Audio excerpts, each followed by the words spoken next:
Namaste. How are you all doing? Good. Okay. So I'm an Ayurvedic doctor, and I decided to take Ayurveda in early 80s. So the road less traveled. Nobody was willing to go to an Ayurvedic college. Why I chose Ayurveda? Because I come from a very small village. When I was young, in our village there was no electricity, there was no medical facility, no doctor.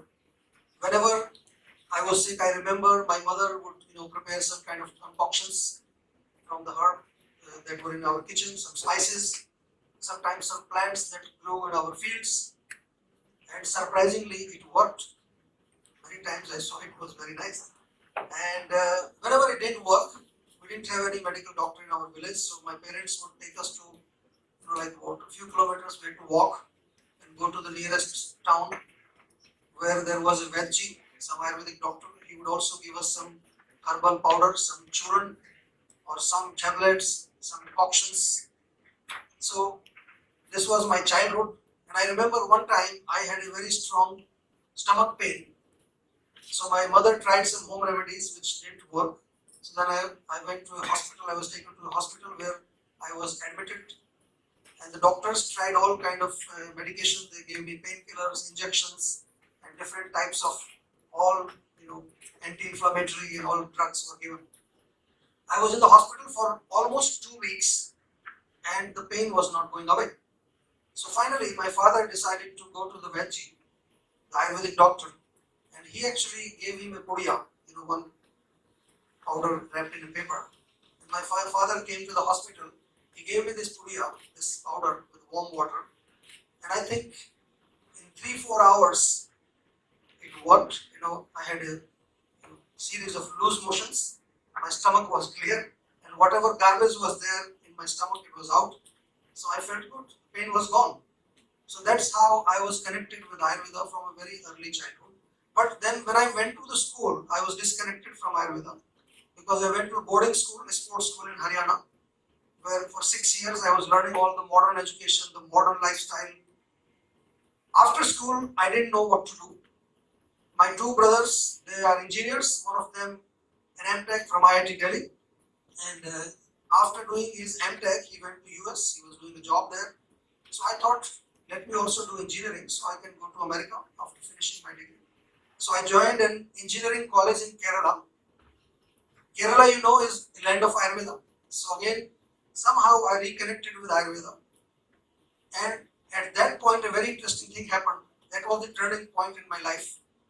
My brother, who was working in US, he wrote a letter. He said that I want to quit my job and I want to quit this materialistic life. I want to take a sannyas and I want to come back to India and study Vedic philosophy and Vedic sciences. Many IITians, they do such things. Often I have seen. They'll quit everything and they'll go and do something very different. So anyway, when he said so I thought now is a chance to join Ayurveda again. Anyway, I was not enjoying the engineering, and my dreams to go to US were all shattered because he was coming back. So I joined an Ayurvedic college in Delhi University. And when I joined the Ayurvedic college, I found that most of the students who joined Ayurveda, they were those who could not get into MBBS. Ayurveda was not their choice. They just wanted a degree. So the atmosphere was not very much Ayurvedic. So I thought that I have to really study Ayurveda deeply. So I was looking for a guru, some Ayurvedic teacher who could teach me. Fortunately, when I was in my second year, I found Ved Nanakchand Sharmaji, a very nice, renowned, very famous Ayurvedic doctor. And the first day when I went to his clinic, it was a small clinic. I don't know if you have ever been to an Ayurvedic doctor. Anybody? Yes. The clinics are like small. There are some medicines on the rack. He was sitting like that. And when I talked to him that I am an Ayurvedic student, he was very surprised that why this young Ayurveda student has come to me, because nobody was actually interested in Ayurveda in early 80s I'm talking about. So he was very happy, he was very excited, and almost for 2 hours he went on and on and on. He told me all his successful case studies, that how he treated some case in the hospital which the doctors could not treat. This was very inspiring for me. I became super excited and I thought I have chosen the right path, and I decided that I will study with him. So every day after my college, I used to go to his clinic. I used to help him. After I finished my degree, I still decided to study with him in a special style, the Vedic style, which is called the Guru Shishya Parampara. So for another 5 years, I studied with him. So almost 11 years I was studying. My friends, who were in the college, they were already practicing, and they were always saying to me, "Why are you going to this old man? You should start your own practice." But I wanted to go deeper. And really, when I studied Ayurveda in these two different ways, the institutional as well as the Guru Shishya Parampara, that is when I realized that Ayurveda is a wonderful knowledge. It's not only a medical system, it's a way of life. In fact, today, if you look at the people, so many people today are suffering either from some physical disease or mental disease. It's all because of wrong lifestyle. Lifestyle diseases today is the number one cause or number one disease in the world. If you see obesity, diabetes, cholesterol, heart disease, it's all lifestyle disease. And interestingly, everybody is taking a tablet.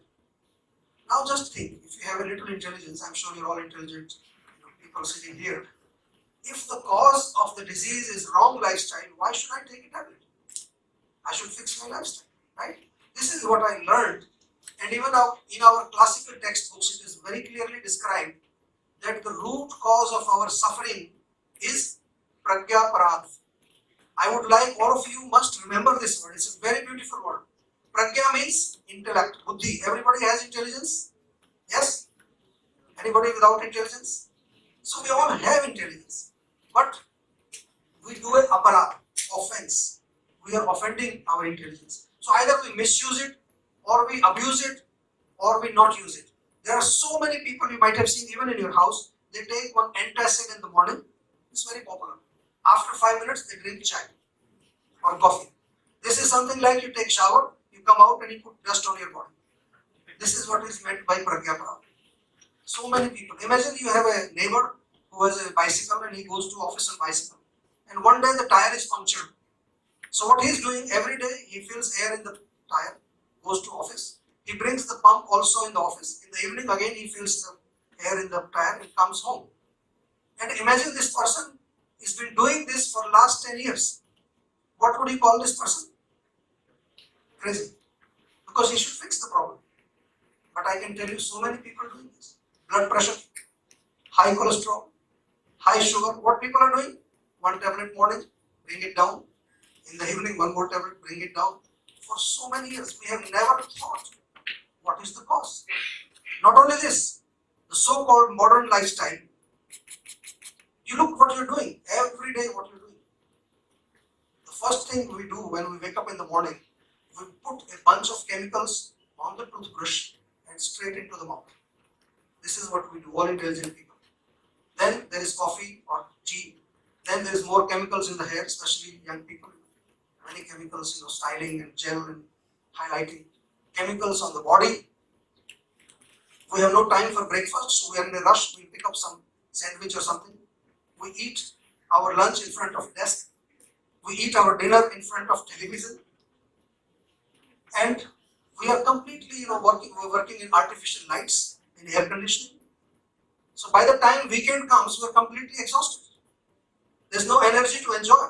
So most people in the weekend, either they sleep, or if they have to enjoy, they have to drink something to be stimulated, some energy drink or some alcohol. So in fact, this whole week goes like that, and then comes Monday morning with that familiar feeling of dread. You're back in the race, working hard to make more money so that we can buy processed food, so that we can buy gadgets that will agitate my mind. So in fact, in this whole process, this is pragya parad. We are working hard every day to attain suffering and disease. Everybody is doing this. I have traveled to about 40 countries in the world. I see this everywhere, pragya parad. You must remember this word, that's why I explained. Anyway, I learned this art of dealing with people's problem, and that is when I wanted to share this knowledge. I was super excited that I must take this route and I must bring Ayurveda to every home. But, I had no money. But fortunately, my family had built a small house in Faridabad. So in the garage portion, I started Jiva Ayurveda. That was the first startup of Ayurveda, you can say. I had no money. I took some old chair, old table. My Guruji was very kind. He gave me about 2,500 rupees worth medicines, and I put them in my clinic, and I launched my clinic. 6 days I used to work in Faridabad in the garage. 7th day I would pack all the medicines, take a bus from Faridabad, go to Vrindavan, where I started a free clinic in the ISKCON temple. You know the ISKCON? Hare Krishna people. So that's where I was exposed to a lot of foreigners. People from all over the world used to come there, and I used to do consultations with them. I was very happy that the Ayurvedic knowledge was working, and I was able to treat some very chronic diseases there. So one of the gurus, he told me that, why don't you come to Europe to teach? I said, I have no money. I can't buy a ticket. He said, we'll pay for your ticket, we'll pay for your food and lodging.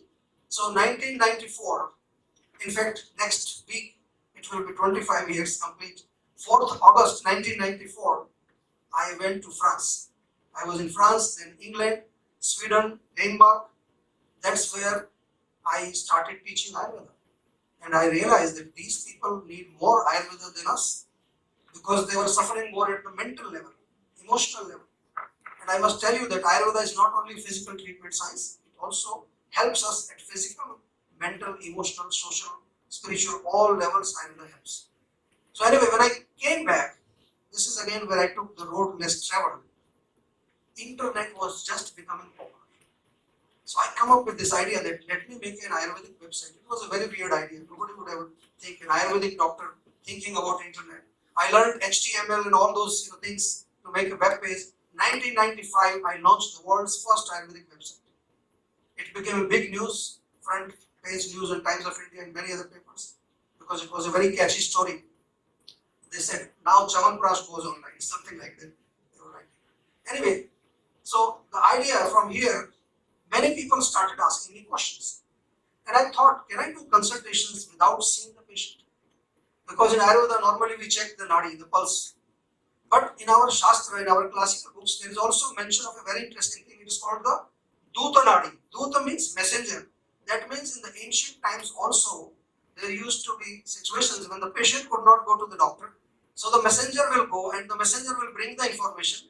Based on that, the Vaidya, the doctor, will give the medicine. So this idea I picked up from the books, and I started doing consultations online. You won't imagine that it was very successful. I was having patients from all over the world. More than 100 countries, patients were doing consultations online. Then they told me, why don't you teach? 1996, I started the world's first online Ayurvedic college. So I was teaching. There was no Skype, no video. We used to chat in the chat box. 97, University of Gävle in Sweden, they contacted me that can you teach? That was the world's first Ayurvedic video conference teaching. Students were sitting in Tanzania and Sweden. I was teaching from Delhi, from the studios. Very interesting. Technology can really make a difference. I was able to reach out to the world. But my main problem was I was remembering my village days. I thought, how can I reach the poor people in India? They also need medical facilities. They also need Ayurveda. So the challenge was, how do I reach these people? This was beginning of the new century, around 2002. There was a Nokia phone which opened like a keyboard. On that phone, I created the world's first app. No smartphones were there. Java application, an app was created. I trained one boy. He will go on a scooter with this app. I named it TeleDoc. He will go from village to village, take the history of all the sick people, and then bring it to me. I actually copied this from Domino's, because Domino's just came to India and they were delivering pizza. So I thought if they can deliver pizza, we can deliver Ayurvedic medicines. I actually designed the scooter completely like that, like a delivery boy, with all the helmet and everything. And this project TeleDoc went on to win a World Summit Award from United Nations. 136 countries were participating, and my project was number one, first. This was before all this Flipkart, Amazon, CODs. This was before that era. So I wanted to scale it. I was looking for investors. Nobody came forward because they thought it's somewhere weird idea. Maybe it won't work. But anyway, I didn't give up.